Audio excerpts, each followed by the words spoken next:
Welcome to Customer Service Academy Radio with author and customer experience expert Tony Johnson. Tony will share his vision for successful customer service, leadership, and business excellence, and speak to some of the most impactful leaders in business today. And now, here's Tony Johnson. Hello, everybody. Customer Service Academy is on the air. I'm Tony Johnson, your customer experience leader. Today's episode, as always, coming to you courtesy of IgniteYourService.com training and strategy. And ladies and gentlemen, we are in the middle of a great service comeback. So please, if you have not visited me at IgniteYourService.com/coaching to get your free 45-minute strategy session, make sure you do that. But all that said, I am so lucky that we have Steve Biederman in the studio today. Steve's a published author, an accomplished leader, and a highly regarded contact center industry innovator. And this is really cool because with the dispersed workplace of the future and where we're going with business and just how we are right now, call center has just been so important. And Steve is the president and CEO of NobleBiz, a contact center technology company. They offer state-of-the-art solutions for companies really just to keep their clients happy. And I can't think of a better way to look at it than that. His personal creed is make a promise, keep a promise. I really like that because he applies that in both his personal and professional life. Steve, so good to have you here today. Hey, Tony, thanks for having me. I'm looking forward to introducing the contact center space to your audience. I think it is an important space. I think it always has been, but only recently is to the degree that people are noticing it. Yeah, and I think you're absolutely right there. So when we frame this up and look at it, especially on the point of view of the contact center itself, what does a great customer experience mean to you? Feel free to share in a live space or a contact center space, whatever's most relevant for you, but would love to hear when you hear great CX, what does it mean to you? I think it's simple. And I think this certainly is for contact center, but I think it's for every relationship and every consumer-related relationship, in fact. And it's what you said when you introduced me. It's make a promise, keep a promise. In other words, a good experience is simplifying it for the person that you have sold something to or you are servicing. So you make it simple, and then you get to the point and you resolve their issues. And at the end of the day, you do it with added value of a bit of compassion, empathy, and concern for how they're feeling about it. That is excellent. So, looking at it again through this virtual call center kind of a lens, this call center kind of lens, what tips do you have for folks who are starting their virtual call center? And when you're talking about that, if you could just maybe also talk a little bit about the best way to train up or to motivate those great agents that are going to maybe be the backbone of some of that. If you could speak to those, that would be fantastic. Everyone would really appreciate hearing about that. Well, virtual has really been a part of the program, virtual meaning calling from home or from different parts of the world to other parts of the world. And it's been a part of the technology experience for a long time. That being said, picture a contact center, most contact centers where you have hundreds, if not even 1,000 or more agents sitting in their cubicle, making phone calls next to other agents. So a very loud room, you walk into it, it's active. In fact, oftentimes the managers will say the louder it is, the better it is, the more exciting it is, and it's very energized. So it's hard for many contact center people to say, I want to go home with this, simply because they believe that energy is a key factor in what motivates their own operation and their own agents. But nonetheless, with the pandemic, it sort of insisted on going home. And so the technology has always been there. What we did at NobleBiz, in fact, I'll just allude to this, is we offer free technology during the pandemic. So we said, look, we know it's hard enough getting home, hard enough to figure out your culture. Let's make it easy in terms of the transition to the technology, and don't pay for it during this time. We know that once we get a client, it's pretty sticky. So we really saw this experience over and over and over. So our own company is maybe the best example of it. We have hundreds of employees ourselves. We have most of those employees on the phone, taking calls from clients, doing customer support, and we have different areas of our business, so we've broken them up into sections. So what did we do? We, within 3 days in March, sent everybody home. And we obviously used our technology. Now, what did we do? We started doing things that recognize that people are sitting at home. There's a comfort to that, but it's too comfortable. So right. How did we engage with them? So what we did is we began 3 times a week, we do yoga. So we do what we call desktop yoga, and 15-minute sessions to 30-minute sessions. Meditation. We do meditation. We do gamification in the sense of where we're doing team fun. Really, they're fun, they're parties, and we just constantly engage. And the last thing we do is we take each of those segmented work groups and we keep them all, as we're doing right now, zoomed in with each other.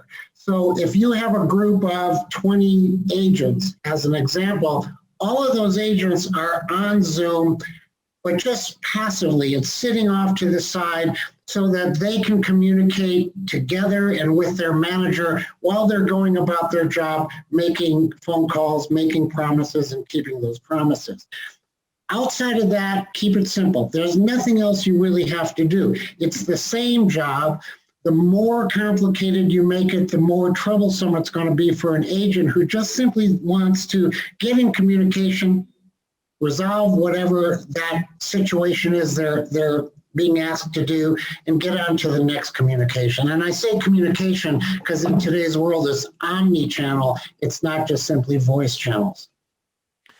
And, I heard some really great pieces in there, some really unique and innovative approaches. Is when you talk about virtual call center, for the folks who are out there, listening and maybe hadn't heard that term, does that primarily basically come back to the fact that it's a dispersed call center model and not people sitting in the cube farms? Is that really what makes it a virtual call center? It is. I think it's as simple as that. In other words, people are sitting anywhere they want to sit. They're doing their best with maybe a virtual background or a kind background per se, and then they're just doing the job that they're doing in their office. And remember this, a contact center is always looking at their computer, whether it's their laptop or a hard computer. So what's different? They're right. Really different, except that noise, that energy, and that enthusiasm. So that's the part that the company has to go about doing. And when you think about training folks, whether it's good old-fashioned call center 101 or something even more adaptive to the virtual space, are there any pieces and parts of training great call center team members that you're just passionate about that are like price of entry and that can't be neglected for folks? Absolutely. Certainly when you hire people in that space, you have to hire people that are comfortable engaging. And you have to hire people that are essentially problem solvers. So for many years, and I've been in this industry for many years, you see that agents oftentimes have been somewhat put down. They're considered in many organizations the lower end of that totem pole. But isn't that crazy? Because really, they are the ones making the money. They are the ones making the promises and keeping the promises. So really, they should be more on the top than they should be on the bottom. And I think the key to hiring agents and engaging with agents is the training piece, meaning how do you use the technology to communicate? It has to be simple. Like for us, it's like a 15-minute, here's how you do it. And once they do it, they don't have to, it becomes intuitive. They don't have to do that. But what the management needs to do is remind them that they are the center of the universe and they should be proud of what they're doing. And in truth, they need to be, because they are the point of reference. I'm a manager. I'm not the point of reference. I don't get to engage very often with the client. I frankly don't get to make too many promises. I actually just coordinate. So really, let's employ the ideals of engagement with our own staff and make them proud of what they're doing. Yoga, the things that are empathetic and compassionate to their own experience. And I like that you're leading the whole employee, not just the part, that maybe answers the phone. You're taking care of their well-being. And, when you think about a call center, they're the front porch of many organizations right now. And for them to not be front and center and considered as number one just seems counterintuitive to taking care of such a valuable asset. Well, oftentimes large companies make it difficult to get to the agent. So it's an email experience. It's another experience other than this type of communication, this video communication or social communication. So you really want to remind people that they're not anonymous when they're in the agent's seat.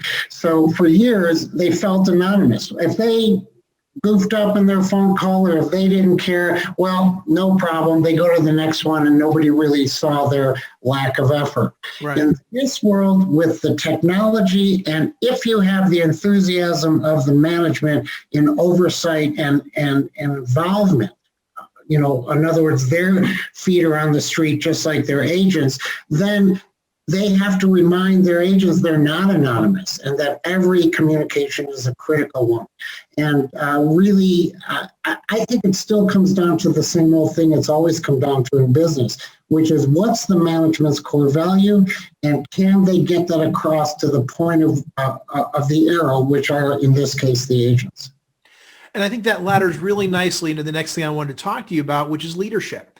When we think about people who lead teams, and I'm a big believer in how we lead teams is how they're going to treat the people that they're taking care of, right? Customers, consumers, call-in folks, guests. So what do leaders need to know, either in the call center space or just in general, when it comes to inspiring helpfulness and the kind of experiences that we all want our guests and customers to have, again, either on the phone or in person? What do leaders have to remember or have to do to lead those teams?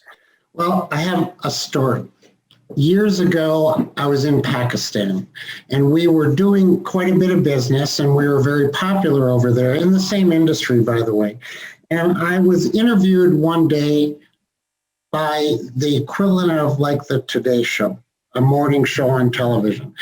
And I was asked a lot of questions, and I kind of fumbled my way through it. And on my way home, on the airplane, I really was uncomfortable and I really did some looking deep into myself. And I realized there was one thing as a manager, as a leader, I didn't know, which was I didn't really know for sure what I believed in. And I started to write down my bullet points of, who's Steve? Just forget business. Who is Steve? And what are my core values? And what are my drivers? And I began an examination over a period of time of learning my principles. What are my roles and my belief systems? Once I got that, any interview, whether it's this or anything else, any moment in front of our staff, any moment in front of our clients, I'm always the same. Because I know what I believe in, and all I ever get to do is express it to people. I think it's valuable if you're working for me to know what does Steve believe in. And if Steve can make it simple to understand, then they can own the same core value. And a leader's job is to define the core value and then make sure that they're, in a sense, the cheerleader of it, but not simply by wow, wow, wow, more so by explanation. And that means that a leader's job is really to hold their management accountable, to hold their staff accountable, to make decisions based upon that core value. So you define the value. And I think that's if for me, it was the key piece. And I went from being a pretty good manager that we were building a business to being able to build a passion play in our company and for our customers, because I finally learned what I am. I do love that, knowing what you stand for, piece. And I think it's best to always know what you stand for during the good times, because that'll establish what kind of leader you'll be during the not so good times, And so, Yes. so I appreciate that. I always, when I would take over new pieces of business, when I was working in retail and restaurants and hospitality, when I would move on to my next assignment, the first thing I always did was it was practically the same note my whole career, but what my values were, what was important to me, and how I supported the organization that I was with at any given time. And I would share that openly with the team that I was taking over, so they knew exactly who Tony was walking in the door. I never wanted anybody to be surprised about who I was or what mattered to me, And so, Right. I wish I would have discovered that secret earlier in life. But when I started doing that first day on any new job, it served me very well. Well, think about that. Write a book on leadership. It's a one-pager. Know who you are, know what you believe in, tell the people around you, and then hold all of us accountable to meeting those goals. So what opportunities are you seeing out there in the call center space, whether it be virtual or live, especially when you think about as things get more automated and things get, more technology advanced and omni-channel becomes so important? What opportunities do those who are running call centers or establishing virtual call centers need to take into account to make sure they get it right? Great question. There's a number of areas you want to look at. The opportunity for a contact center is that they can really now communicate on any level that the consumer or the customer or the end person cares to communicate. So you referenced omnichannel. Because now I have the ability to communicate with you in your comfort zone, not the contact center comfort zone. But if you're comfortable on Facebook or WhatsApp or video or email, frankly, or chat, I can do it your way. So once I can do it your way, and it's simple for me to do it, the opportunity for a contact center is to begin to integrate what they do into every facet of commerce throughout the world. They can do it with the small business. They can do it with the collections agency. They can do it with consumer-related purchasing or just technical service. So their opportunity used to be, let's stick in marketing, let's stick in surveying, and let's stick in politics. And certainly there's always an important piece to do what you do specifically well and don't be too broad. But I believe, in spite of the fact that you're seeing contact centers consolidate now, so you may see less contact centers, but bigger ones. In truth, you're going to begin to see more, because anybody today can afford the technology, use the technology, and find the businesses to support. That's fantastic. This has been amazing so far. We are getting ready to head into our lightning round. But before we do, everybody remember, if you are looking to dial in your customer service experience, please visit igniteyourservice.com/book and check out my book, Together We Serve. It talks about all the pieces and parts to make up fantastic customer experiences, or you can go straight to Amazon.com and search Together We Serve by Tony Johnson and get it on audiobook, on ebook, or on good old-fashioned paperback. But now let's move in. Steve, are you ready for the lightning round? Well, I'm not sure what it is, but I think I'm ready. 5 quick questions just to get to know you a little bit better. So I always like to learn about the person behind the business. So what's your favorite hobby? When you get a chance to relax, what do you like to do for fun? Well, I like to work out, and I like writing. I am a big writer too. I'm taking my first crack. And actually, you have a fiction book on Amazon, if I remember right. Did I see that? Yeah, I have actually. I'm writing my 5th right now, and they're corporate thrillers, same characters throughout, and I just have a heck of a good time doing it, and it's more of an avocation than a business. Is there a title for the latest book yet, or is that still a work in progress? Well, the latest book isn't. The first book was The CEO. The second book was Executive Execution. Third book was Business as Usual. Last one was Connections. So it's all business related. It's just fundamentally fun to read. That's great. Thank you so much for sharing that. Are there any brands out there that you think give the best customer service? Doesn't have to be on the phone. It could be live or in person. Any brands that you're like, my gosh, they get it right?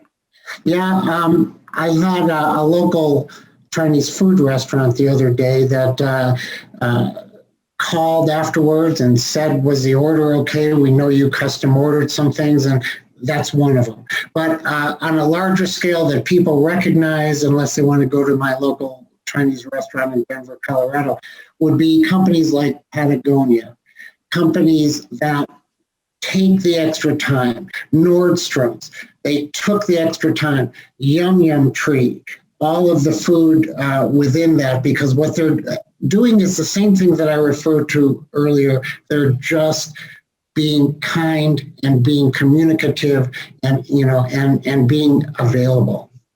You've mentioned Chinese food a couple of times. What's your favorite food when you really are gonna? I know you said you like to work out, so probably it's nothing too salacious. But what's your favorite food? Well, it is salacious. It's Chicago hot dogs. Oh my gosh, I lived in Chicago for 7 years, and give me bright green relish and sport peppers, and it's like chicken, right? And you turn the lights off, and you still see the hot dog because you see the relish shining. That's so true. How about the best or most interesting or favorite job you've ever had? The one I'm in. I mean, I know that sounds kind of, stereotypical, but I feel as if I've worked my whole life to be in a position where I'm finally in my prime. And that prime means I know who I am. I know how to do what I do. I care about all of the pieces of it. So I'm comprehensive, and leadership / management / giving a damn all go together. I do love that, because I think it's one thing I always like to make sure people, because I always like to talk about strategy and tactics, right? You got to have a strategy, but it takes tactics and behaviors to get it done. It's the same true with leadership. You're not a high level leader every moment of the day. Sometimes you are a manager. Sometimes you are a supervisor. Sometimes you are in there with your team, coaching and leading in the moment. And then sometimes you're a strategic thinker and a strategic leader, but you have to know how to macro and micro in and out of those situations. And move, it's very, day to day, everything changes. At the same time, you have to know what your role is in each of them. So when am I a leader, as you referred to? When am I a manager? When am I just another worker in the organization? When am I a financial person? When, on and on. And for me, it's so energy driven to do that. So every day I wake up, and as I'm getting ready for work, my head is full of what can I do today? What can I get to do today? And I do like that you said that, not what do I have to do today, but what do I get to do today? Right. Passion play there. I like that. How about your favorite vacation spot? So is there someplace you just love to go, or I know it sounds like you've traveled all over the world in your role already. Any favorites? I'm sorry to say it isn't Pakistan. It is, I would say, Paris. I used to have offices in the UK. I love the climate, the culture that comes from different European countries. That being said, honestly, though, in deference to Latin America, I would say that the most fun place I've ever gone is Uruguay, and I've just enjoyed it. It's a perfect balance of Southern Europe and Latin America, and it's just a great environment. That's great. So, Steve, I have to tell you, this has been a fantastic conversation. How can people get in touch with you or learn more? Or is there anything else that you want to share about you and NobleBiz while we've got you on the air here? How can folks get in touch with you? Well, first of all, my email, steve.bederman, BEDERMAN, at NobelBiz, NOBELBIZ.com. I also always am open to taking mobile calls. Anybody can call me, and I'm available at any time, 720-301-5325, or our website at www.nobelbiz.com. I think what's important to me for people to realize is, as I was growing in business, it seemed so complicated. There was so much to do. I thought everything seemed laborious. I questioned often, was I doing it right? What did I miss? Is my boss going to be happy with the result? On and on and on. And really, what I've learned over the years is just keep it simple. And just as succinctly as I said when I said, make a promise, keep a promise. It's as simple as that. Don't complicate business. Don't complicate management. Care the same way about your employees as you do your customers and as you do your family and yourself. That's great advice, and I think a great place to close. That is our show. Steve, thank you for being here today. I really appreciate your time. Hey, thank you very much. I really had a good time. Hope it helps people too.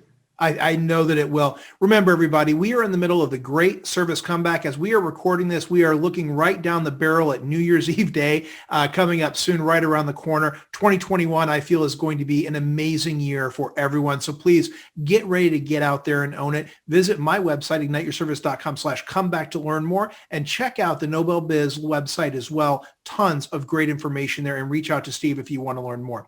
Until next time, I've been Tony Johnson, your customer experience leader. Please keep your customers at the center of everything you do, because that is where the most amazing things are possible. Thank you for tuning in, and I will talk to you next week. This has been Customer Service Academy Radio with Tony Johnson. Tony is available to speak at your event, meeting, or workshop. Have a powerful customer-focused day.